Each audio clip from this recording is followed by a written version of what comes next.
रामपुर गांव में रामदीन नाम का एक किसान रहता था जो अपनी छोटी सी जमीन पर काम करके किसी तरह अपना घर चलाता था। उसका बेटा भवानी भी उसके काम में हाथ बटाता था। एक दिन रामदीन 2000 रुपए लेकर शहर से खाद बीज लाने को तैयार हुआ। सोमवती, मैं दिन ढले तक वापस लौट आऊंगा, तुम चिंता ना करना। रामदीन शहर चला गया। दोपहर को सोमवती और भवानी बाहर बैठे थे, तभी सोमवती सामने देखकर चौंक पड़ी। तेरे बापू तो दिन ढले वापस आने के लिए कहकर गए थे, फिर वो इतनी जल्दी लौटकर क्यों आ रहे हैं? माँ, लगता है बापू की तबीयत कुछ ठीक सी नहीं है। घर आकर रामदीन चारपाई पर लेट गया। क्या बात है जी, क्या तबीयत ठीक नहीं है? सोमवती, मेरा दिल डूबा जा रहा है, आंखों के आगे अंधेरा छा रहा है। इतना कहते कहते रामदीन की आंखें मूंद गईं। ये देखकर सोमवती और भवानी घबरा उठे। हे भगवान, ये तो बिल्कुल ठीक ठाक घर से गए थे, फिर अचानक इन्हें क्या हो गया है? बापू, आंखें खोलो। कुछ देर बाद रामदीन ने आंखें खोली और कमजोर सी आवाज में बोला, बेटा, लगता है अब मैं नहीं बचूंगा, मेरी बात ध्यान से सुन। बापू, आपको कुछ नहीं हुआ है, आप जल्दी ठीक हो जाएंगे। बेटा, जब धन ही लुट गया तो जीने से क्या फायदा? क्या, जो रुपए शहर लेकर गए थे वो लूट लिए गए?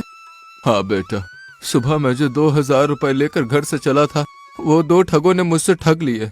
वो दोनों ठग मुझे रामगढ़ के पास मिले थे। दोनों मीठी मीठी बातें बनाते हुए मुझे बाहर वाले बाग में बने अपने घर में ले गए और अपनी बातों के जाल में फंसाकर उन्होंने मुझसे रुपए ठग लिए। बापू, तुम फिक्र न करो, मैं अभी अपने रुपए वापस ले आता हूँ। बेटा, लगता है मेरी अंतिम घड़ी आ गई है। इसके साथ ही उसकी गर्दन एक तरफ ढुलक गई। बापू, हाय, क्या हुआ? बापू! दोनों के रोने की आवाज सुनकर आसपास के लोग वहां इकट्ठा हो गए। बेटा, जो होना था सो हो गया, अब मुर्दे को घर में रखने से कोई फायदा नहीं है, जल्दी से दाह संस्कार का प्रबंध करो। भवानी ने भारी मन से अपने पिता का दाह संस्कार किया। 13 दिन बाद रामदीन की 13वीं हो गई। तब भवानी सोमवती से बोला, माँ, मैं उन ठगों से बदला लूंगा। ये क्या कह रहा है तू बेटा? माँ, मुझे जाने दो, वरना मेरी कसम झूठी हो जाएगी। सोमवती के लाख समझाने पर भी भवानी ने उसकी एक ना सुनी और 500 रुपए लेकर घर से निकल गया। भगवान मेरे बेटे की रक्षा करना, इसके सिवा मेरा कोई नहीं है। भवानी चलते चलते रामगढ़ के बाहर वाले बाग में जा पहुंचा। लगता है वो सामने वाला घर उन ठगों का ही है, मुझे जल्दी से वहां पहुंचना चाहिए। भवानी बाग में बने उस घर के पास पहुंचा तो उसे घर के बाहर एक बुढ़िया नजर आई। मैं एक परदेसी आदमी हूँ, बहुत दूर से चला आ रहा हूँ, क्या आज की रात मैं आपके यहाँ ठहर सकता हूँ? क्यों नहीं बेटा, तुम इसे अपना ही घर समझो। वो बुढ़िया उन्हीं दो ठगों की माँ थी जिन्होंने रामदीन को ठगा था। आज तो घर बैठे ही शिकार जाल में आ फंसा, इसके पास जरूर कुछ रुपया पैसा होगा। बुढ़िया भवानी को घर के अंदर ले गई और वो चारपाई पर लेटकर सो गया। जब उसकी नींद खुली तो उसने बराबर के कमरे में कुछ खुसुर फुसुर की आवाजें सुनी। बेटा भोला राम, लालू राम, आज कितने लोगों को तुमने ठगा है? माँ, आज तो कोई भी शिकार हमारे जाल में नहीं फंसा। पता नहीं आज सवेरे किसका मुंह देखा था, धेले की भी आमदनी नहीं हुई। घबराओ मत, आज मैंने घर पर ही एक मोटी मुर्गी जाल में फांस दी है। मोटी मुर्गी? कहाँ है वो मोटी मुर्गी? वो बराबर के कमरे में सोया है, मुझे विश्वास है उसके पास काफी धन है। तब तो मजा आ गया, देखना हम दोनों भाई उसे कैसे हलाल करते हैं। उनकी बात सुनकर भवानी सोच रहा था, तो यही है वो दोनों ठग जिन्होंने मेरे बापू से 2000 रुपए ठगे थे, मुझे इन्हें ही मजा चखाना है। मन ही मन कुछ सोचकर उसने बराबर वाले कमरे में प्रवेश किया। उसे देखकर बुढ़िया बोली, आओ बेटा, मैं अभी तुम्हारा ही जिक्र कर रही थी। माँ, यही है हमारा मेहमान। हाँ बेटा, यही भवानी है। तभी कमरे में लालू राम की पत्नी लीला ने प्रवेश किया और कहा, खाना तैयार है, आप सब लोग खाना खा लीजिए। तुम रसोई में चलो, हम वहीं पर आते हैं। ये सुनकर लीला रसोई घर की तरफ चली गई। उसके जाने के बाद लालू राम भवानी से बोला, चलो पहले खाना खा लो। चलो भाई, मुझे भी बहुत भूख लगी है। सब वहां से उठकर रसोई घर में आ गए। रसोई घर में एक सुंदर सी लड़की ने सबको खाना परोसा। उसे देखकर भवानी बोला, जो लड़की खाना परोस रही थी वो कौन है? वो हमारी छोटी बहन कजरी है। खाना खाने के बाद भोला राम भवानी से बोला, भवानी कोई कहानी या किस्सा सुनाओ जिससे थोड़ा मन ही बहल जाए। पहले आप कोई कहानी सुनाओ, उसके बाद मैं सुनाऊंगा।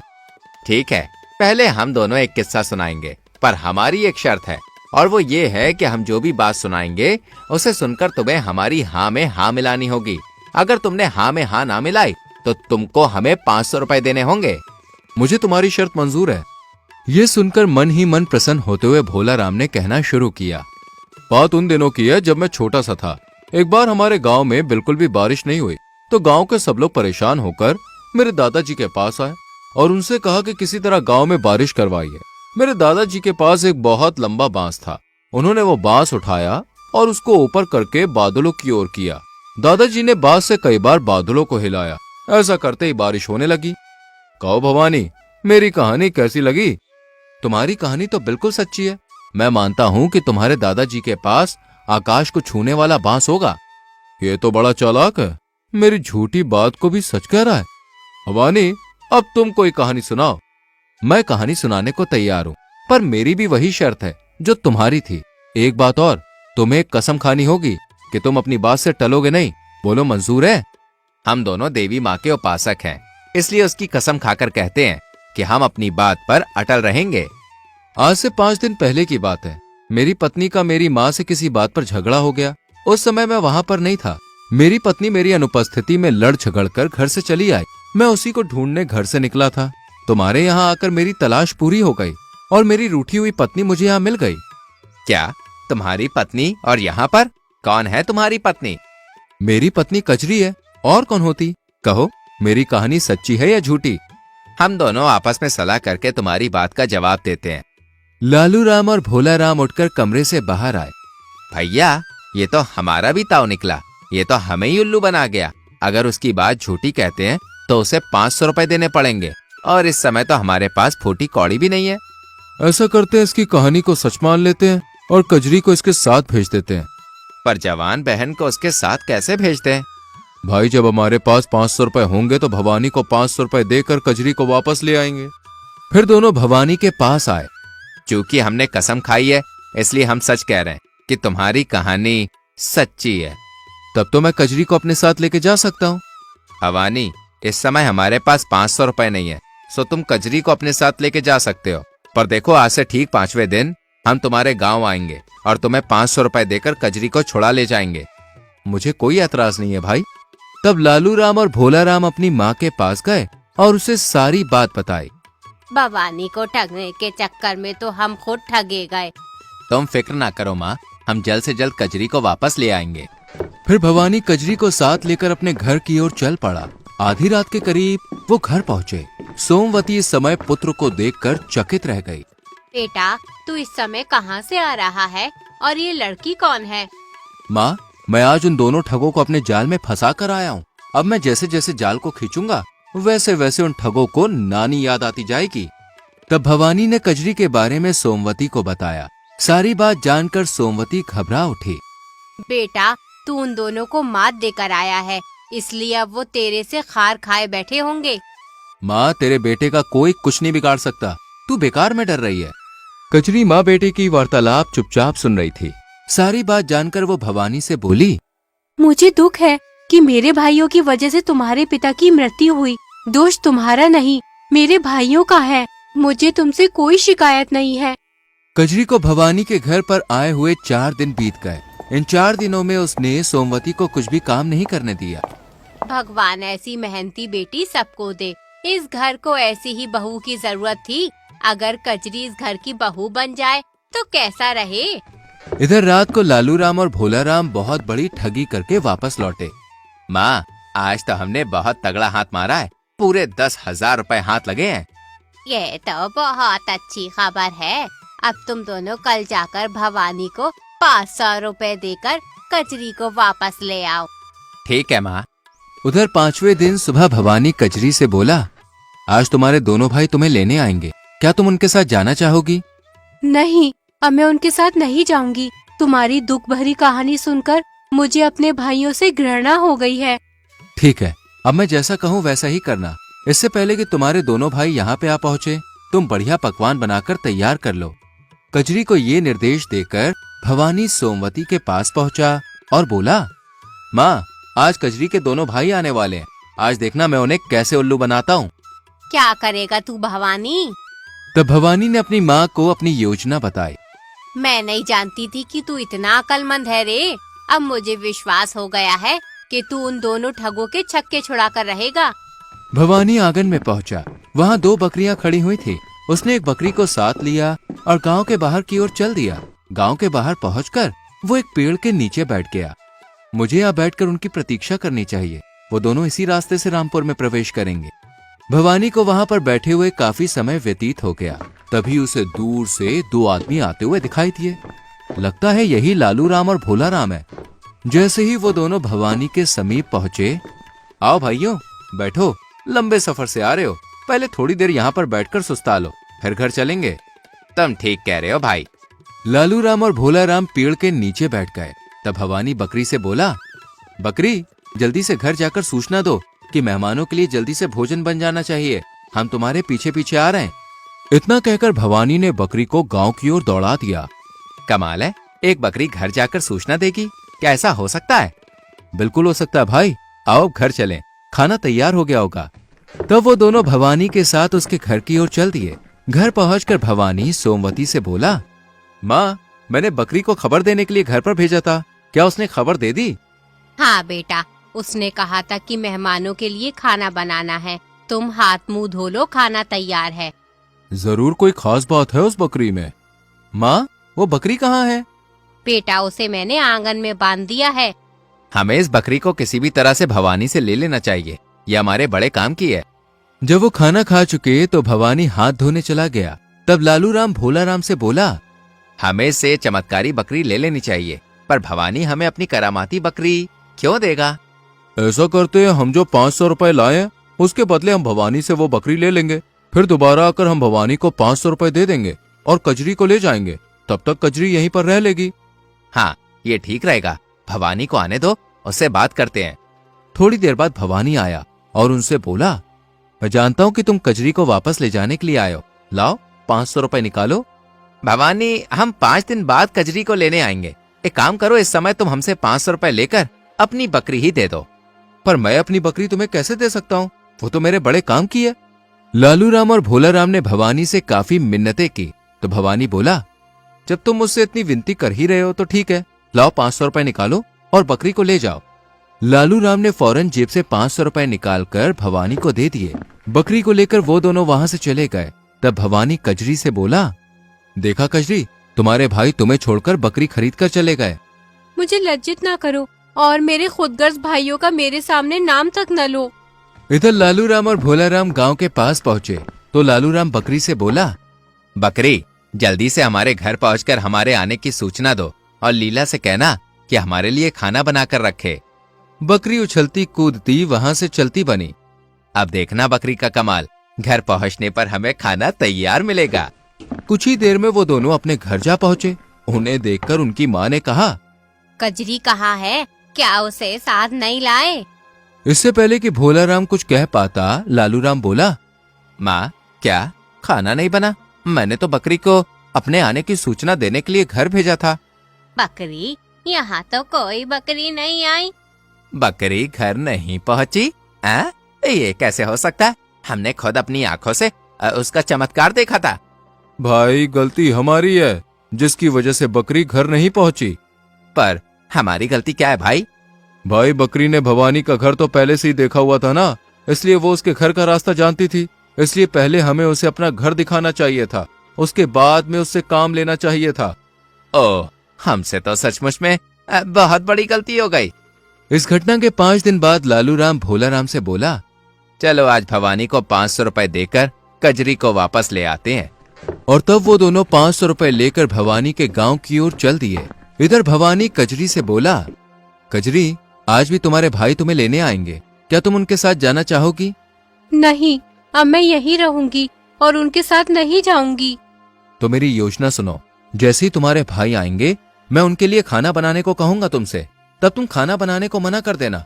तब मैं क्रोध में भरकर तुम्हारी पिटाई करूंगा तो तुम जमीन पर गिर जाना और सांस रोककर मरने का नाटक करना। अच्छा ठीक है, आपने जैसा बताया मैं वैसा ही करूंगी। कजरी को अपनी योजना समझाकर भवानी आंगन में चारपाई बिछाकर बैठ गया। कुछ ही देर बाद लालू राम और भोला राम वहां आ गए।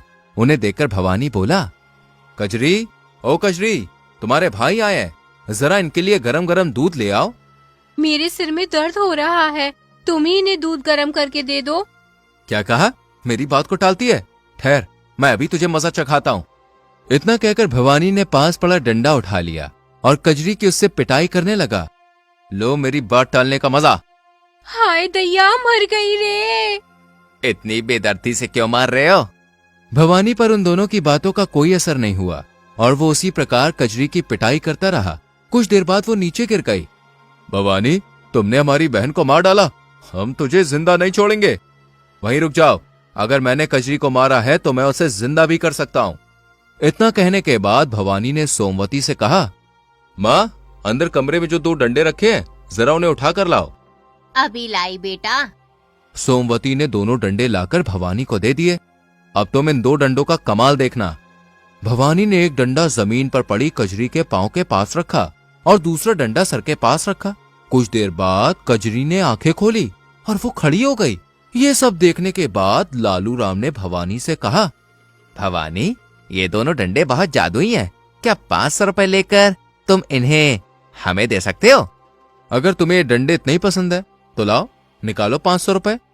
लालू राम जो पैसे कजरी के बदले में भवानी को देने आया था, उसने उन्हीं 500 रुपए में वो दोनों डंडे भवानी से खरीद लिए।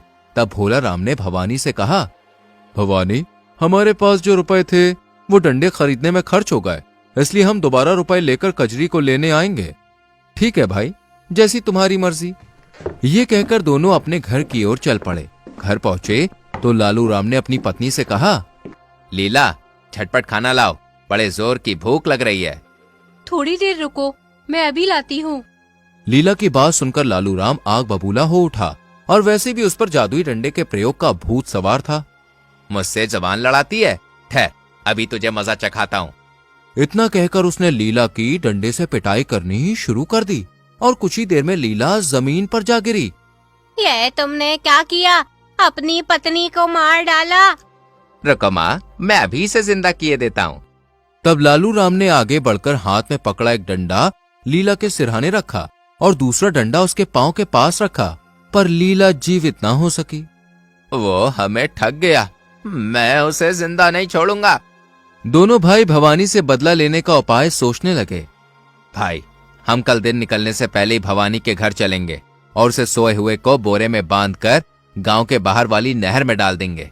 ना रहेगा बांस, ना बजेगी बांसुरी। ये ठीक रहेगा भाई। लालू राम और भोला राम सुबह होने से पहले ही भवानी के यहाँ पहुंच जाते हैं। उन्होंने सोते हुए भवानी को बोरे में बांध दिया और उसे कंधे पर रखकर दोनों घर से बाहर निकल आए। वो दोनों बोरे को लेकर गांव के बाहर वाली नहर के पास जा पहुंचे। पहले थोड़ा दम ले लेते हैं, फिर इसे नहर में फेंकेंगे। उन्होंने बोरे को एक झाड़ी के पास रख दिया और आराम करने के लिए बैठ गए। तभी लालू राम की नजर दूर पड़े बांस पर पड़ी। भवानी को नहर में फेंकने से पहले हमें उस बांस को नहर में डुबोकर देख लेना चाहिए कि नहर में किस जगह पानी ज्यादा है। जहाँ पर पानी ज्यादा होगा वहीं बोरे को फेंक देंगे। कह तो तुम बिल्कुल ठीक रहे हो भाई। लालू राम ने बांस उठा लिया और दोनों भवानी को वहीं छोड़ नहर के किनारे किनारे चल दिए। उनके जाने के बाद एक चरवाहा बकरियों को चराने ले जा रहा था। जब वो बोरे के पास से गुजरा तो उसने देखा, अरे ये बोरा यहाँ कैसे पड़ा है? जरूर इसमें कुछ माल होगा, मुझे इसे खोलकर देखना चाहिए। चरवाहे ने जैसे ही बोरे को खोला, कौन हो तुम और तुम्हें किसने बांधा है? भैया, मैं पास के गांव रामपुर का भवानी हूँ। मेरे गांव वाले जबरदस्ती मेरा विवाह करवाना चाहते हैं। वो लोग नदी के घाट पर नहाने गए हैं। पर तुम विवाह क्यों नहीं करवाना चाहते? मैं कुछ कमाता धमाता नहीं हूँ, सो पत्नी को कहाँ से खिलाऊंगा, इसलिए मैं विवाह नहीं करवाना चाहता अपना। भैया, तुम्हारा विवाह हो गया क्या? अरे मुझ चरवाहे को कौन अपनी बेटी देगा, ऊपर से मैं गरीब भी हूँ। तुम चाहो तो मैं तुम्हारा विवाह करवा सकता हूँ।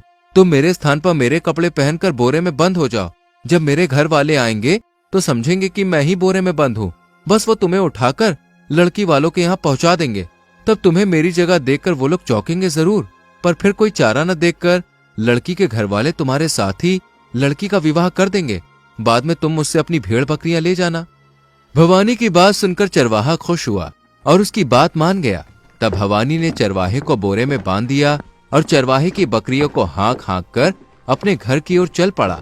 उधर काफी देर बाद वो लौटकर झाड़ी के पास आए और बोरे को लेकर उसी जगह पहुंचे जहां पानी ज्यादा था। फेंक दो साले को, बड़ा परेशान किया है इसने। तब भोला राम ने बोरे को नहर में फेंक दिया। भवानी तो डूब गया, अब क्या करें? भवानी के घर चलकर उसकी माँ को गला घोटकर मार देंगे और कजरी को अपने साथ ले जाएंगे। दोनों भवानी के घर की ओर चल दिए। इधर भवानी बकरियां लेकर घर पहुंचा तो उसकी माँ ने पूछा, अरे इतनी बकरियां कहाँ से ले आया? माँ, ये कजरी के दोनों भाइयों की मेहरबानी है। तब भवानी ने अपनी माँ को सारी बात बताई और जाकर चारपाई पर बैठ गया। तभी लालू राम और भोला राम वहां पर आ पहुंचे। अरे ये यहाँ पर कैसे? इसे तो हम बोरे समेत नहर में फेंक कर आए थे। कहीं ये भवानी का भूत तो नहीं? अभी वो दोनों आश्चर्य में डूबे हुए खड़े ही थे कि भवानी ने कहा, तुम लोगों के कारण आज मुझे इतनी सारी बकरियां मुफ्त में मिल गईं। वो कैसे भवानी? वो ऐसे कि जिस स्थान पर तुमने मुझे फेंका था उस जगह पर नहर के अंदर खूब सारी बकरियां थी। मैं सबको हाँक हाँक कर अपने घर ले आया, पर तुम लोगों से एक बहुत बड़ी गलती हो गई। तुम लोग जरा मुझे और आगे नहर के पानी में फेंकते तो बस भाई मजा ही आ जाता, क्योंकि जहां मैं नहर में गिरा था उससे कुछ ही आगे बढ़िया नस्ल की खूब सारी गाय भी थी। इन बकरियों की जगह अगर मैं उन दुधारू गायों को लेकर आता तो ज्यादा फायदे में रहता। भवानी से सारी बात सुनकर लालू राम उससे विनती करते हुए बोला, अब कुछ हमारा भी भला कर दो भाई। मैं तुम्हारा किस प्रकार भला कर सकता हूँ? जिस प्रकार हमने तुम्हें फेंका था उसी तरह तुम भी हमें बोरी में बंद करके नहर में फेंक दो, ताकि हम भी नहर में से गाय और भेड़ बकरियां ले आएं। ठीक है भाइयों, जैसी तुम्हारी मर्जी। तब लालू राम और भोला राम भवानी के साथ नहर की ओर चल पड़े। नहर पर पहुंचकर भवानी ने झटपट दोनों को बोरे में बांधा और दोनों बोरियां नहर में फेंक दी। जाओ कमबख्तो, यही तुम्हारी सजा है। जब दोनों बोरियां नहर में डूब गईं तो भवानी घर वापस लौट आया। घर पहुंचकर भवानी ने सोमवती से कहा, माँ, मैं अपनी कसम पूरी कर आया हूँ। आज लालू राम और भोला राम को उनकी करने की सजा मिल गई है। वो कैसे बेटा? तब भवानी ने माँ को सारी बात बताई। अपने भाइयों का हाल सुन कजरी रोने लगी। रो नहीं कजरी, उन्होंने जैसा किया था बदले में वैसा ही पाया है।